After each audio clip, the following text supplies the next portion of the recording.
Sloth is one of the 7 deadly sins. It's also one of the cutest animals in the animal kingdom. By the way, did you know that a group of sloths is called a snuggle? So like a murder of crows or a herd of deer, a snuggle of sloths. But in regards to human behavior, it refers to habitual reluctance to exertion or laziness. But it's kind of a weird thing to be considered a sin, let alone one of the 7 deadly sins, right up there with lust, greed, gluttony. So what's the deal? Is it really that bad to sleep in a little extra on Saturday? Is that what sloth really is, or does it refer to something else? What makes it so bad? And what does the Bible have to say? Let's take a look.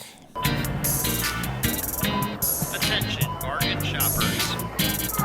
So sloth. The Bible has several verses which touch on laziness or inactivity. One of the great insults of all time is found in Proverbs 6:6. Go to the ant, you sluggard. Consider its ways and be wise. But what is sloth exactly? When the early church leaders added this to the 7 deadly sins, were they really just talking about things like scrolling or laying on the couch watching TV? Well, defining this isn't as straightforward as you might think. So the Bible speaks a lot about the importance of work, and it oftentimes contrasts that with somebody who's unwilling to put in effort. You may have heard the phrase, idle hands are the devil's workshop. This essentially means that when someone is not active or occupied, they are more likely to get into trouble or engage in negative activities. This is not found in the Bible, but it's loosely based on a verse in Proverbs 16, which reads, a scoundrel plots evil, and on their lips it is like a scorching fire. A perverse person stirs up conflict, and a gossip separates close friends. A violent person entices their neighbor and leads them down a path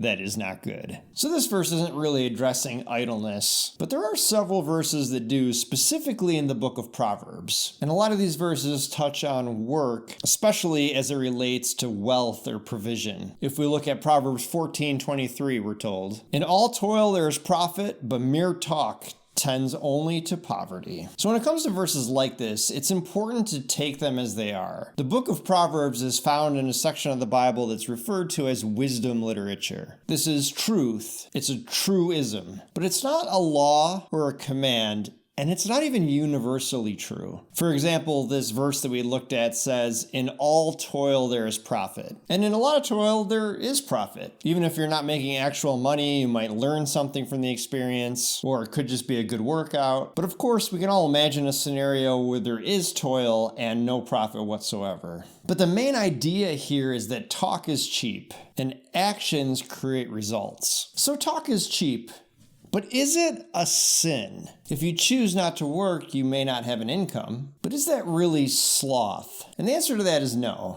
First of all, the 7 deadly sins in general is a human construct. The Bible does not have like 7 things that are especially bad. And also, the early church who created the 7 deadly sins were likely talking about spiritual sloth, being stagnant in our faith. And there are a number of scriptures which point to this. For example, we have Hebrews 6:12, which reads, so that you may not be sluggish, by imitators of those who through faith and patience inherit the promises of God. Or we have Romans 12:11, which says, do not be slothful in zeal, be fervent in the spirit, serve the Lord. This is more the sin right here, an unwillingness to be active in your faith. We're called to do good works. Jesus commanded us to spread the gospel and the good news, to feed his sheep. We're meant to actively participate in our salvation. Sloth, in the biblical sense, is an unwillingness to do this. And this is not to be confused with mental illness. Depression, for example, can lead to feelings of apathy. If you have ADD or ADHD, it can be difficult to feel motivated sometimes. Then you get in this cycle of feeling down on yourself because you're not accomplishing enough, which leads to more depression, which makes it even harder to get motivated. This is not sloth. God does not give us wisdom freedom or commands because he's trying to guilt trip us or get us to do something. In fact, he wants us to be free from guilt. That's why in 1 John it says, if we confess our sins, he is faithful and just and will forgive us our sins and purify us from all unrighteousness. God's desire is for us to be unburdened. But faith isn't something that's passive. It's not something you just feel. It's something you need to work at, something you need to put work into. That's why Galatians 6:9 says, and let us not grow weary of doing good, for in due season we will reap if we do not give up. So we have things to do. And when we don't do them because of apathy, because we don't care enough, because we're lazy, and our faith doesn't grow, and we don't make an impact, and we don't show love to each other, that is sloth.